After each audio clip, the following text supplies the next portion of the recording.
Welcome back to the book club. This week we're breaking down the second agreement of the 4 agreements. Don't take anything personally. If this is your first time here, each Sunday I unpack a chapter of a self-growth book to help you hopefully walk away with some practical insight whether you've read the book or not. Reading is recommended.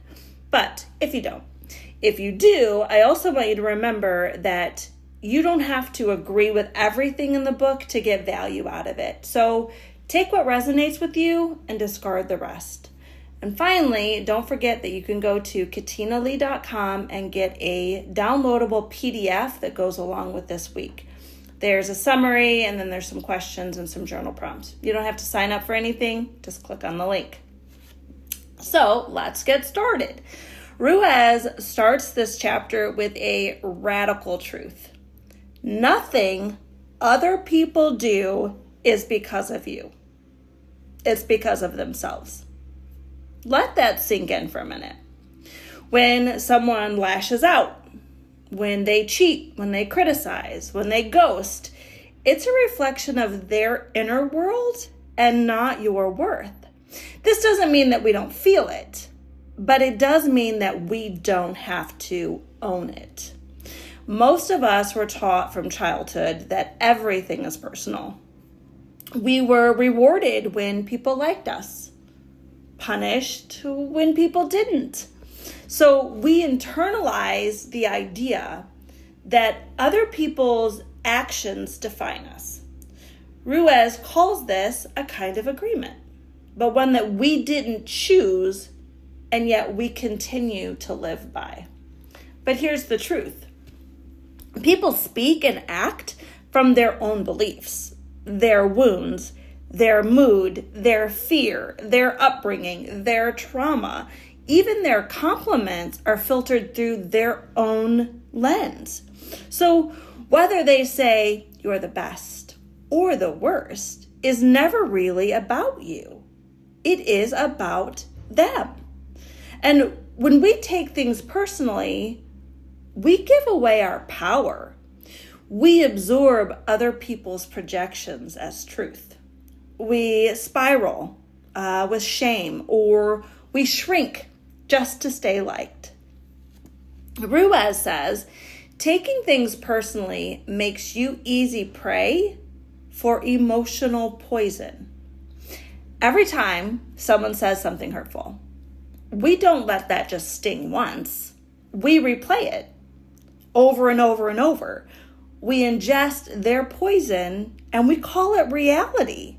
So the moment that you stop taking things personally is when you start to return to yourself.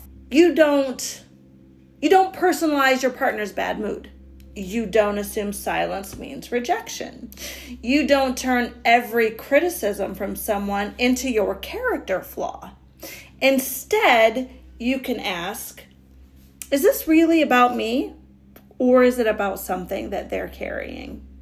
And even when the hurt feels personal, you get to decide what you want to believe about yourself. Let's be honest, some things do feel very personal.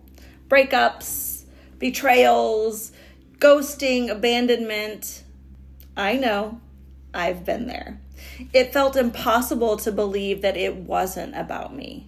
But Ruiz invites us to shift our perspective, to see things not as our reflections of our worth, but of the other person's capacity, their patterns, their fears.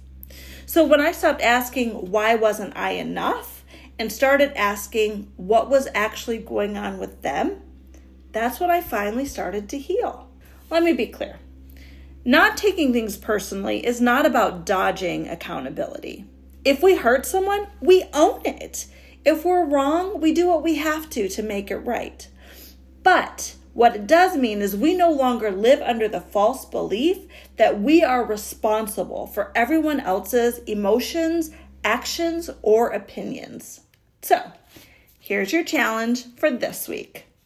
Every time something triggers you, I want you to pause and ask, what am I making this mean about me? Could this be about them and not me?